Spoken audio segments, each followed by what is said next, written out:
अप्रैल 2025 के पहलगाम हमले ने यकीनन पूरी दुनिया को झकझोर के रख दिया। आज के इस विस्तृत विश्लेषण में हम ठीक उसी दिन की घटनाओं तक सीमित नहीं रहेंगे, बल्कि हम इस हमले के पीछे की जियोपॉलिटिक्स, अत्याधुनिक तकनीक और आतंकी रणनीति के उस घने जाल को डिकोड करेंगे जिसे सालों की प्लानिंग के बाद बुना गया था।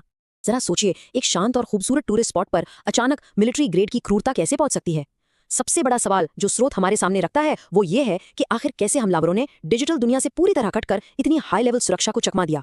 रिपोर्ट के मुताबिक उस दिन बाइसरन वैली में 26 मासूम जानें गईं। अब ये सिर्फ एक आंकड़ा नहीं है, ये उस त्रासदी का सबूत है जिसके लिए सालों तक बिल्कुल क्लिनिकल और स्टेप बाय स्टेप प्लानिंग की गई थी। तो चलिए देखते हैं कि इस पूरी योजना की नींव वास्तव में कब रखी गई। सबसे पहले नजर डालते हैं TRF यानी द रेजिस्टेंस फ्रंट के गठन पर। अगर हम इस टाइमलाइन को ध्यान से देखें तो साफ पता चलता है कि कैसे इंटरनेशनल प्रेशर और राजनीतिक बदलावों ने आतंकी नेटवर्क्स को अपनी रणनीति बदलने पर मजबूर किया। मई 2018 में स्टूडेंट वीजा पर एक शख्स के पाकिस्तान जाने से लेकर जून में FATF द्वारा पाकिस्तान को ग्रे लिस्ट में डालने का भारी दबाव और फिर अगस्त 2019 में आर्टिकल 370 का हटना, ये वो घटनाएं थीं जिन्होंने अक्टूबर 2019 में एक बिल्कुल नए आतंकी मोर्चे को जन्म दिया।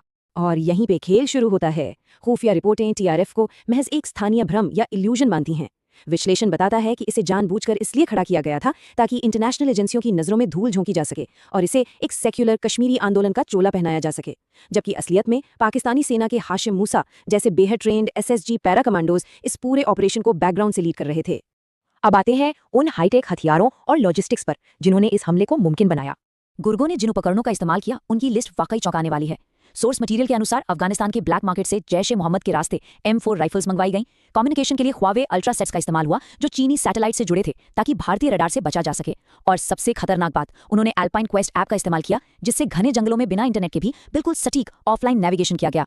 इसमें सबसे हैरान करने वाला पहलू कॉर्पोरेट लूप होल्स का फायदा उठाना है।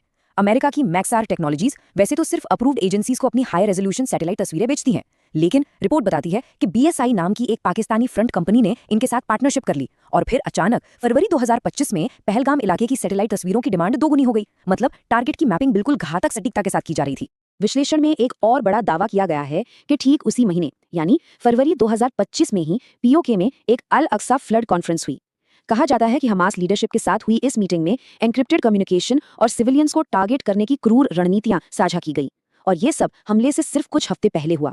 लेकिन क्या आपको पता है कि बाइसर वैली उनका असली टारगेट था ही नहीं? आइए इस बदलाव को समझते हैं।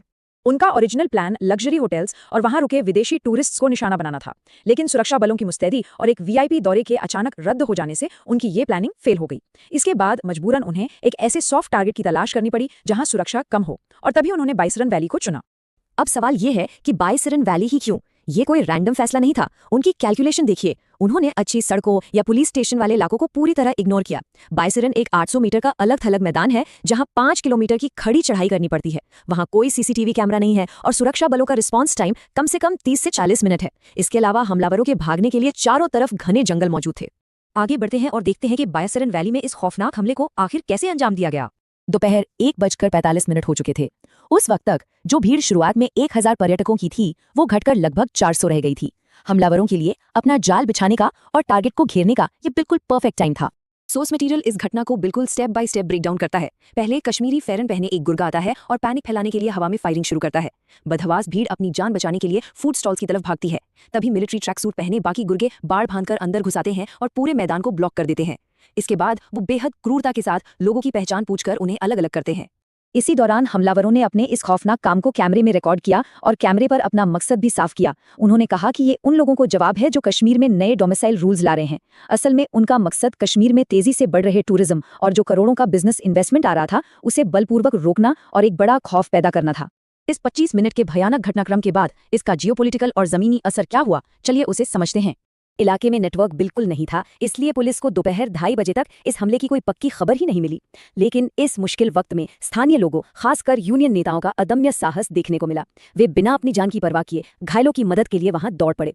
बाद में हवाई मदद पहुंचने से पहले ही CRPF की बटालियन ने उस खतरनाक चढ़ाई को पैदल ही पार किया ताकि जल्द से जल्द राहत पहुंचाई जा सके। लेकिन कूटनीतिक मोर्चे पर एक अलग ही कहानी चल रही थी। स्रोत के अनुसार संयुक्त राष्ट्र सुरक्षा परिषद यानी UNSC के ड्राफ्ट स्टेटमेंट में शुरुआत में इस हमले के लिए TRF का नाम साफ साफ लिखा गया था, लेकिन बाद में भारी इंटरनेशनल कूटनीतिक दबाव और कुछ देशों के दखल के चलते फाइनल स्टेटमेंट से उस नाम को पूरी तरह हटा दिया गया। आज भी जब सुरक्षा बल उन गुर्गों की तलाश में घने जंगल छान रहे हैं, ये पूरा विश्लेषण हमें एक बहुत ही गंभीर सवाल के साथ छोड़ जाता है। जब खतरा डिजिटल दुनिया के रडार से बिल्कुल गायब हो, जो ऑफलाइन नेविगेशन और फॉरेन सैटेलाइट्स का इस्तेमाल कर रहा हो, तो भविष्य में दुनिया भर की सुरक्षा एजेंसियां इन ब्लाइंड स्पॉट्स में पनपने वाले खतरों से कैसे निपटेंगी। ये यकीनन एक ऐसा मुद्दा है जिस पर बहुत गहराई से सोचने की जरूरत है। आज के इस विश्लेषण में हमारे साथ जुड़ने के लिए धन्यवाद।